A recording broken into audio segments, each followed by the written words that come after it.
This was a great episode with a ton of action, and really for me the theme running throughout was having hope. Even in the darkest of days, having hope.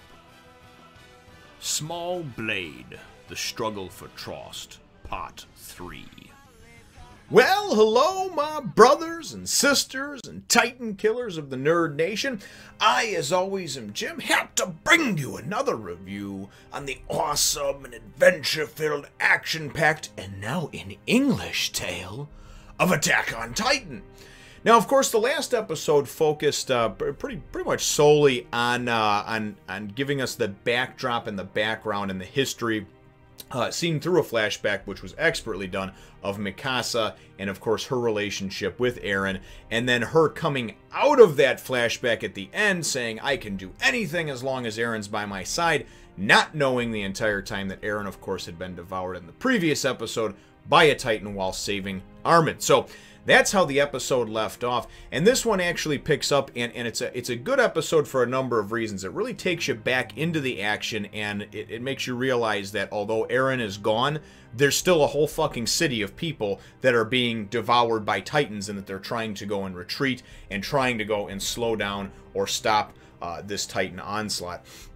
Mikasa very quickly winds up going and of course joining up with a lot of the other trainees, I guess you would say, because they really did just come out of training. So you've got Annie and Reiner and Bertolt and Jean and Connie and all them.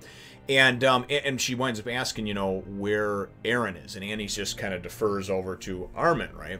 And as Mikasa, or Mikasa as they say in here, goes over and talks with Armin, it's absolutely gut-wrenching, especially in this obviously this English dubbed version, because Armin, although he's upset, I mean he's physically upset, and he's rattling off the names of everybody that was in Squad 34 with him, and I mean he's still broken up over what happened, and especially now that he has to face Mikasa, you know, and because he knows obviously the bond that they have.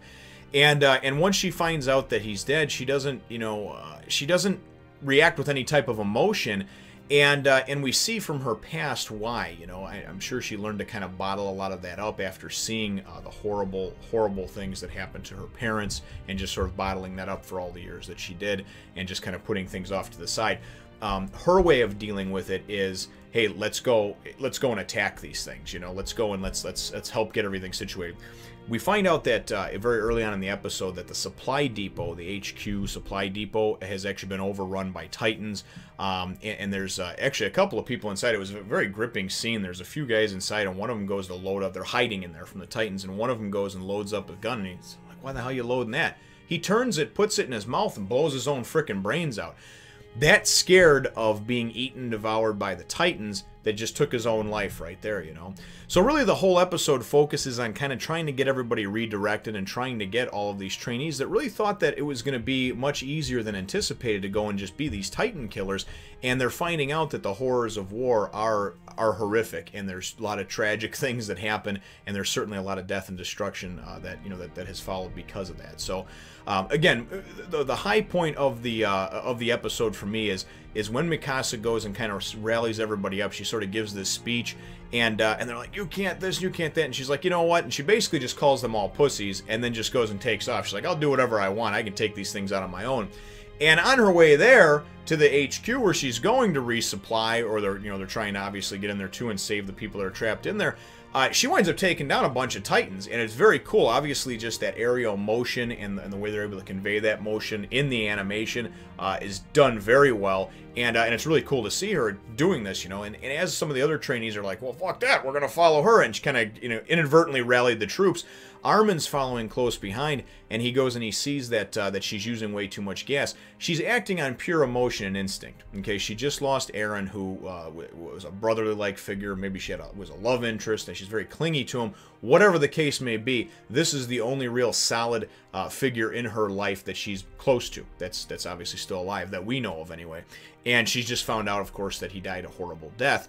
So her way of dealing with that is basically taking out that angst and that anger on these Titans, which she does. However, she winds up using too much gas, and then eventually goes and runs out, and just kind of, you know, crashes, basically crashes and burns. And Armin and Connie are going to go and pull back, it looks like, and help her. Jean is going to go on ahead and kind of take the lead, so to speak, and get to HQ. Now, What winds up following is pretty grisly. As Jean and his guys wind up getting towards HQ, they go and they actually see that, hey, this isn't going to be as easy as we hoped. We don't have much gas. We don't have much of anything, really. And ultimately, you know, we're being attacked. There's these Titans everywhere. We see them getting eaten up and everything like that. You know, some of the trainees. And Jean actually just kind of freezes up, you know. And it was funny because as I was watching it with my wife and with my sons, you know, they're looking at me and they're like, why is he just standing there? And I tried to explain to them that regardless of whether you agree or don't agree with what he's doing, that anybody can say, oh boy, if it comes down to it and there's an apocalypse or there's a war, I'll fight, I'll kill people, I'll kill zombies, I'll kill creatures, I'll do whatever, right? But when you're actually in that moment and you have to make a life or death situation and you have to make a decision, not everybody reacts the same way. Some people do freeze up. Some people act. I've been on both sides of the coin, and I've done both in dire situations. So I definitely know. I can definitely talk from both sides, you know, and give perspective, I guess, on both sides of that argument. So anyway, so I was trying to give them some insight into why, in fact, he was acting like this. It wasn't just that, oh, well, he's the weak-ass bitch or anything like that. It's just that, I mean, he's ultimately been thrust into this situation, and he's just scared. I mean, it's a human emotion, you know. Anyways, as we wind up going back to Mikasa, though, and we see that there's a Titan that comes around the corners coming at her, and she just kind of starts having this reminiscing flashback type deal, and pretty much is just giving up. Like, hey, I've had a good life, you know, I'm done. I'm gonna throw in the towel, you know. And instinctively, her body winds up, as this thing goes down to scoop her up, reacts, and she winds up going, she has just a piece of a broken sword, broken blade left, and because she's killed so many damn Titans, she winds up cutting the thing's finger off, part of its hand, and winds up rolling and dodging away from a couple of its blows. And really, it seems to be that her body is just pretty much reacting on this hardened, trained body as far as when you learn things in the martial arts, they want you to do it over and over again, not only just to practice the technique and to build the strength and the prowess and everything like that, but each move, they want you to eventually become second nature and to become, you know, to become that, just that it's not even, there's no thought connection. There's not a thought and an action anymore. It's just instinctual, and it's just, there's action, there's reaction, you know, and it just happens without you thinking. So, and that's what a lot of people that'll tell you that train very hard in different sports or martial arts, those type of things, will tell you it's like second nature. You know what I mean? A great baseball player will tell you the same thing when they come up there. A lot of it, where they find the location, everything else, it's almost just by like feel and sense, and then it's just his body reacting, and it's, you know, because it's just been trained over and over again to do this. So so very cool to see Mikasa as she goes and kind of, you know, just rolling around and dodging and everything else. And then she decides that she's going to fight. She goes and she remembers Eren telling her that you're always going to promise to fight no matter what. And she realizes that that's how she's going to live, have his memory live on, is by fighting, you know. So all of a sudden, this other Titan comes around the corner. We find out that this is like they call it like a rogue Titan, or maybe like one of those abnormal, aberrant Titans. It's got longer hair and stuff, you know. And this it's like the Rockstar Titan. He comes around the corner. He's all muscled up and stuff like that. And you think he's going to nail Mikasa. He winds up stepping right over her and just going... And in one of the iconic moments, you know, that you see in the anime, just goes, and even in the manga as well, it just goes just right through and takes out the lower jaw and the face of part of the face of this Titan. He winds up going and battling this thing in hand-to-hand combat and just brutally beating it to death, destroying it. But the thing about it is that we haven't ever seen the Titans fight amongst themselves. They all just seem to be driven and have this hunger towards humans, right? We don't know why, we don't know how, or for, you know, if there's any reasoning behind it at all. It's certainly not for sustenance or nourishment. They just kill humans. This particular one is going after another Titan, so it's very cool to see that and to think, man, there might actually be some hope. So for me, that really was what the episode embodied, was having hope. In the kind of darkest of times or the darkest of hours. Mikasa goes and realizes, obviously, that she was wrong and had an error in judgment in her way of thinking, of kind of trying to do away with herself and just let herself die. And she winds up regrouping, of course, towards the end of the episode with Armin and Connie as well.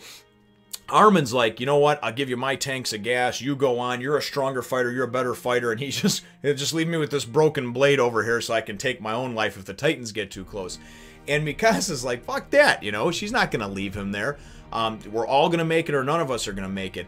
And again, like I said, the theme for me in this episode was hope. It was having hope even in the darkest of hours, and it was finding those reasons to want to go on and to want to live. When your primary mode or primary goal or something that you had in front of you becomes unavailable, or a person that was close to you dies or something happens to them, it doesn't mean that your life is over. It means you can still have hope, and you can just choose to believe in something else, you know.